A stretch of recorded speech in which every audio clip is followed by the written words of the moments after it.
कौन आपको जना अछि घरे रखा जाइतिबा छोट छोट जिनिस ही आम स्वास्थ्य पाए सबुठ बड़ औषध होई पारे।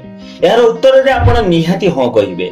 आज मु आपनको सेमिति एक रेमेडी बनेबा सिखेबी जहा केवल दुईटी जिनिस रो बनी थाए। ताहटे रसुण एवं महू। सुनिबाकू यह साधारण लागि पारे हेले यह एते प्रभावशाली अटे कि जदि आपण एहाकू प्रतिदिन सकाळु खाली पेटरे सेवन करंती तेबे केवल किछि सप्ताह रे आपनको स्वास्थ्य एनर्जी एवं इम्यूनिटी रे जबरदस्त परिवर्तन देखिबाकू मिलिथा। किछि मास तळे मोर जणे व्यक्तिक सह साक्षात हैला जहांक बयस पाखापाखी 45 वर्ष।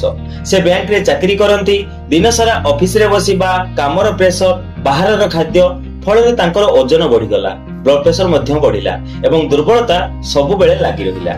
से मेडिसिन रो सेवन करूथिले किंतु सेथिरे समिति किछि फरक तांको देखिबाकू मिलु नथला। तापरे मु तांको कहिली केवल 21 दिन गुटी जिनिस आपणांतु। औषध नुहे बरं घरोई जिनिस रसुण एवं महू। से प्रतिदिन खाली पेटरे यह खाइबा आरंभ कले एवं परिणाम देखि आश्चर्य होई गले। केवल 3 सप्ताह रे तांकर ओजन 3 किलो पर्यंत कम होई गला, एनर्जी बढ़ी गला एवं निद भी संपूर्ण हैला। प्रथमे जानि नियंतु एही रेमेडी केमिति काम करिथाय। रसुण रो गुटे खास तत्व मिलिथाय जहार नाम अटे एलिसिन। यह आपनक शरीर को जाई ब्लड क्लीनर भली काम करिथाय।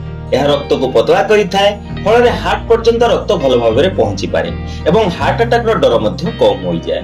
सेमिति महू जहा को आयुर्वेद रे अमृत तुल्य कहा जाई अछि, जहा शरीर रे एनर्जी बढ़ाइथाय, पाचन को ठीक करिथाय एवं शरीर रो टॉक्सिन्स को बाहर को काढिथाय।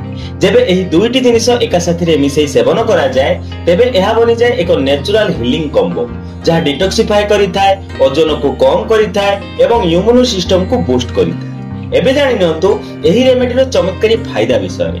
प्रथमतः हार्ट को शक्तिशाली करिथाय। एही मिश्रण ब्लड प्रेशर, कोलेस्ट्रॉल एवं ब्लड सर्कुलेशन को नियंत्रित करिथाय। जे लोक प्रतिदिन सकाळ एहाको खांती सेमानको हार्ट अटैक एवं स्ट्रोक रो डर बहुत कम मात्रा रे थाए।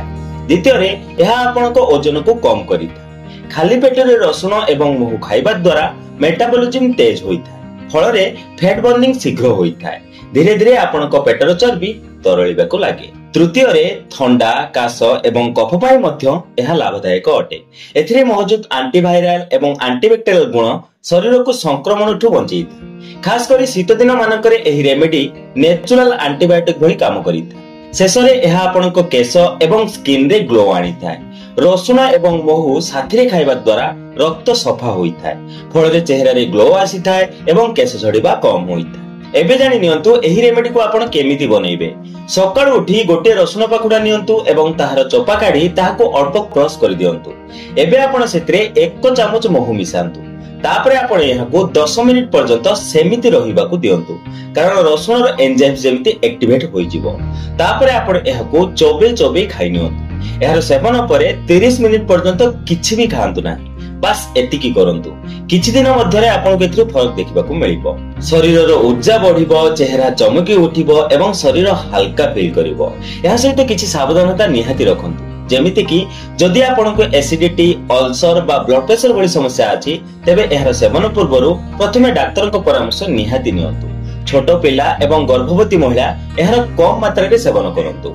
शेषरे महू को केबे भी गरम जिनिस सह सेवन करंतु नाही। एही छोट छोट कथार ध्यान रखी जदि आपण एहाको 21 दिन पर्यंत कंटिन्यू प्रयोग करंती तेबे आपनक शरीर आपनको धन्यवाद जणाइबो, कारण एबे आपनकर डाइजेशन ठीक रहिबो, ब्लड सफा हेबो एवं इम्यूनिटी मध्ये शक्तिशाली हेबो। यह अटे आयुर्वेदिक डिटॉक्स रो सबुठ सहज उपाय। सेथिबाय आपण एहाको निहाती ट्राई करंतु। वीडियो टी जदि पसंद आस्ता तेबे गोटे लाइक दियंतु। चैनल को जदि नुआ आछन तेबे सब्सक्राइब करंतु एवं मन रे जदि कोनोसी प्रश्न अछि तेबे कमेंट करी निहाती जणांतु। ते बंधुगण आज पई एतिकी पुणी देखा हबो को नतुन सुंदर अध्याय सह। धन्यवाद।